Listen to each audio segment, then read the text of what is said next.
La nuit après la trahison fut la plus longue de la vie de Tasha. Allongée sur son lit, les yeux grands ouverts, elle revoyait sans cesse la scène. Kevin, le regard surpris, l'ami de sa mère détournant les yeux, et elle, figée, incapable de crier.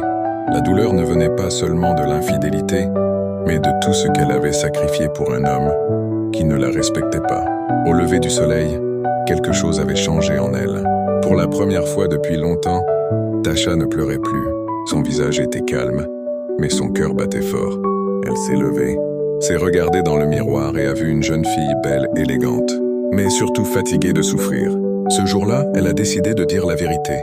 Quand sa mère est rentrée du marché, épuisée comme toujours, Tasha l'attendait, les mains tremblantes, la voix brisée. Elle a tout avoué. L'argent volé, Kevin, la manipulation, la honte. Chaque mot était un couteau, mais aussi une libération. Myriam est restée silencieuse longtemps. Puis elle a pleuré.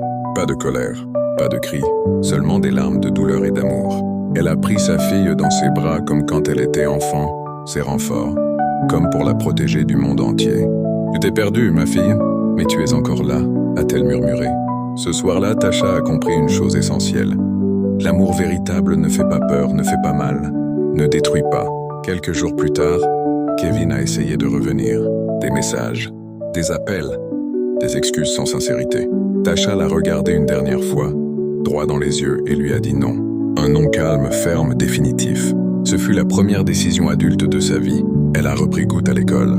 Elle a commencé à écrire, à parler, à rêver à nouveau. Elle voulait devenir quelqu'un, non pas pour prouver quelque chose à Kevin, mais pour elle-même, pour son père, pour sa mère.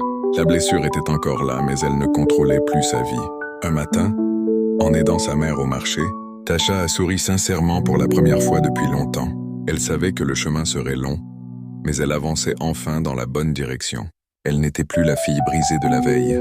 Elle devenait une femme consciente de sa valeur. Et cette fois, personne ne pourrait la lui voler.